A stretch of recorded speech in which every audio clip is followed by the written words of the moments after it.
पण करता येतं, तिथं पोहता पण येतं, तिथं जाऊन पाणी पण भरता येतं आणि तिथं आनंद पण घेता येतो.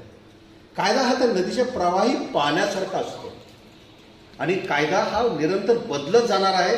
त्या प्रवाहाला, त्या भागाला काय आवश्यक आहे ते तर सगळं देत असतो. त्याच्यामुळे तुम्ही पहा, ज्या ठिकाणी नदीचं पाणी आहे तिथं बागायत शेती सुद्धा फुलते. आणि कायद्याचा वापर या पद्धतीने जर का केला तर समाज मन अतिशय चांगलं राहतं. हा आत्तापर्यंतचा अनुभव आहे. आपल्या जुन्या संतांनी सुद्धा लोकांमध्ये सहकार्य वाढावं यासाठी कन्सेंट कायद्याचा वारंवार उच्चार केलेला आहे. म्हणजे आपण जे म्हणतो की वृक्षवल्ली आम्हा सोयरे वनचरे, आपण सगळेजण एकत्र वाढलेलो आहोत. आपण एकमेकांच्या साह्याने जगलं पाहिजे, हेच त्यांनी सांगितलं. तेच आपण कायद्यात रूपांतरित केलं.